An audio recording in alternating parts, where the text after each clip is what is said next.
Bienvenue dans BTP Empire. Aujourd'hui, je t'emmène dans les coulisses de mon changement d'échelle. De freelance en alternance à dirigeant d'une agence qui recrute délégué Scale. Je vais te montrer comment je suis en train de passer d'un business solo à une vraie structure avec des résultats concrets pour nos clients. Et surtout avec une vision claire. Bâtir l'agence numéro 1 pour les pros de l'habitat. J'ai commencé en 2021 en parallèle de mes études d'ingénieur. J'avais 1 à 2 heures par jour à déléguer à ce business-là. J'avais pas le temps de m'éparpiller et il fallait que je me concentre sur l'essentiel. Uniquement des tâches à fort impact pour mon business. Et c'est comme ça que j'ai eu mes premiers résultats. En parallèle de ça, j'ai aussi lancé mes premiers investissements en immobilier. Donc oui, c'était chaud, mais j'ai tenu et surtout j'ai appris beaucoup de choses. Et le plus dur, c'était de gérer la croissance de Digital BTP pendant mes études d'ingénieur. J'ai recruté mon premier stagiaire pendant que j'étais moi-même en alternance. Tout ça en full remote, sans bureau, juste à distance. Et c'est exactement à ce moment que j'ai compris l'importance de la clarté dans les process. C'est à ce moment que j'ai posé les premières briques de cette vraie structure. En 2024, j'obtiens mon diplôme et je passe à 100% sur Digital BTP. Le chiffre d'affaires de 2024, 45 000 euros, tout en étant encore étudiant. Aujourd'hui, en 2025, on passe à 120 000. Et comment ça a été possible? Tout simplement parce que j'ai compris qu'il fallait déléguer ce qui était loin de l'argent.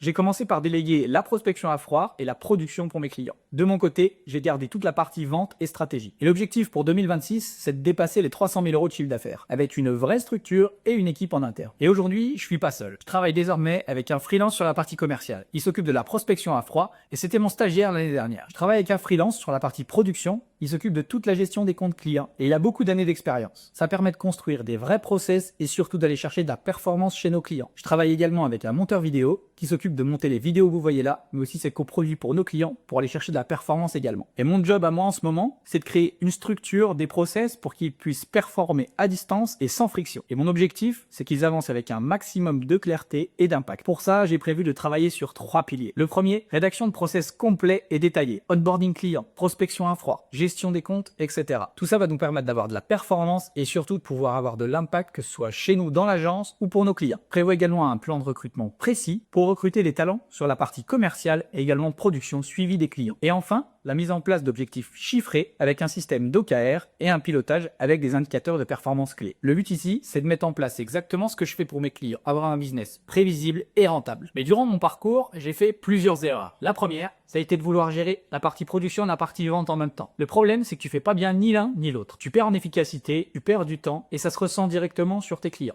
La deuxième erreur, c'est de vouloir avoir lancé trop d'offres en même temps. Au début, j'en avais lancé 3, création de site internet, campagne publicitaire et prospection ciblée sur LinkedIn. Le problème de ces 3 offres, on se perd rapidement et surtout on perd en efficacité parce qu'on se concentre pas sur une seule qui pourrait très bien fonctionner. J'ai donc choisi de me concentrer sur une seule offre, celle qui est la plus rentable et performante pour mes clients. Et ce dont je suis le plus fier, finalement, c'est d'avoir appris tout ça sur le tas. Le marketing, j'y connaissais rien. Je suis quelqu'un qui vient du BTP, je suis ingénieur de formation et j'ai tout appris sur le tas. La deuxième fierté, c'est les résultats qu'on apporte à nos clients. Pour certains, c'est plus de 100 000 euros générés en 3 mois, des clients qui sont là depuis le début et des créations d'entreprise où on part de zéro. Tout ça me prouve une chose. Quand tu as une vision claire, tu peux bâtir ton propre empire. Je suis en train de passer de freelance à patron d'agence avec l'ambition d'atteindre le 1 million d'euros de chiffre d'affaires d'ici 3 ans. Et ce n'est que le début. Mon but, aider les entreprises de l'habitat à exploser leur acquisition. Et je te le dis, aujourd'hui, le faire savoir est bien plus important que le savoir-faire. Abonne-toi pour suivre la suite de l'aventure BTP Empire.